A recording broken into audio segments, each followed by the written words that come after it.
Assalamu alaikum students, how are you all? Hope you all are fine and doing good at home. This is me, Amna Ashraf, your English teacher, and today is our reading day. So students, I have selected a chapter, Electric Light, for reading. It is on page number 49. So students, what you are going to do, just go to page number 49, open page number 49. I am going to read the chapter, listen each and every word carefully. Start.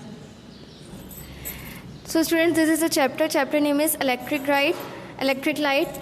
It is a starter we will continue in physical classes. I am just going to read the chapter, so you have to listen each and every word carefully. Now read the passage.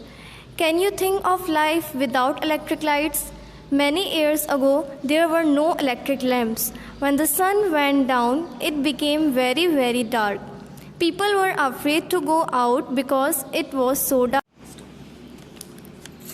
Oil lamps gave a little light, but it was difficult to read or do any work with an oil lamp. Now it is very different. At night, when it gets dark, we just put on the lights. Then it is like daytime. We can read books or study our lessons. We can use the computer or watch television. The street lights are switched on, so it is not dark outside. We are not afraid to go outside. Electric lamps give us light to see in the dark. Do you know who made the first electric bulb? It was Thomas Alva Edison. He was an inventor. He made many new and useful things. He lived in America about 100 years ago. Edison worked very hard to make the electric light bulb. Many people tried before him to make light bulbs, but their bulbs burned for a little while and then went bad. Edison found out how to make a bulb work for many hours. Now, when the sun goes down, Edison's bulbs come on. They fill the world with light.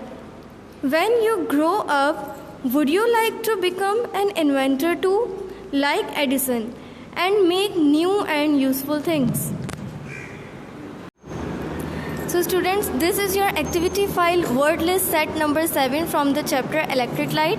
You can see that here are 24 words from the chapter. So what you are going to do, you have to search these all words in your book. आपको ये सारे words जो हैं वो अपने chapter में find out करने हैं. You have to underline those words. आपने वो words underline करने हैं book में. Then what you will do, you have to learn these all words for the dictation. On coming Friday, I will conduct dictation from these words. So firstly, what you will do, just listen the reading carefully. सबसे पहले आपने reading सुननी है. Then you have to read the chapter carefully. Then you will underline these all words in your book. आपने ये सारे words जो हैं वो अपने chapter में underline करने हैं, difficult words. And then you have to learn these all words for the dictation. This is your task. I hope students that you have understood each and every word carefully. So now take care at home. Allah Hafiz. Stay safe, stay healthy.